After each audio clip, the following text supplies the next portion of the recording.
Oh, takot ka na naman. Bakit? Marami ng sugat sa aking dibdib, mga salitang humiwa sa kaluluwa. Hanggang ngayon'y bihag pa rin ako.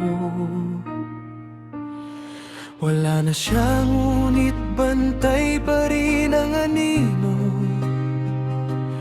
Bawat paghingay, buhay na bangungot.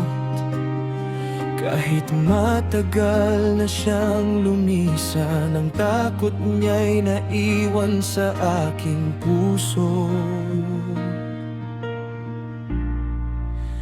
Isip kong maingay, ngunit pipi ang labi.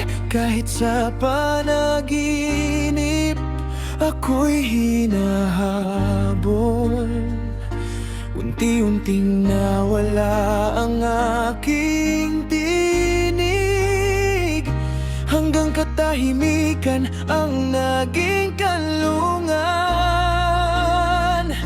Takot ako sa tao, kaya di umimik. Bawat salitang bibitiwan ko'y baka muling manakit. May pusong handa pa bang makinig sa'kin? O habang buhay na lang akong bihag ng dilim? Takot bumili kahit simpleng tinapay, ngunit paano ang mga anak kong naghihintay? Sa isang sulok tahimik lang akong nakamasid, umaasang balang araw ako na may maririnig. Pati sarili ko'y natuto ng pagdudahan. Lahat ng kilos ko'y laging may alinlangan. Ngumingiti man ako, nanginginig ang loob, para bang bawat araw ay may hatol na kasunod.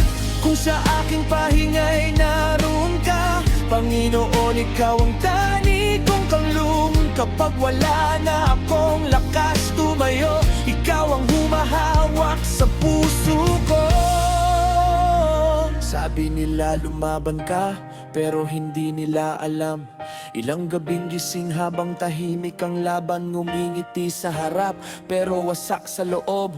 Bawat hakbang ko'y may takot na kasunod. Pati tinapay, tinatanong ko kung para ba sa'kin. Pati boses ko'y natutong manahimik kung marinig mo ang tahimik kong sigaw. Panginoon, huwag mo sanang bitawan ng kamay ko. Isip kong maingay, ngunit pipi ang labi. Takot pa rin ang bumubulong sa gabi.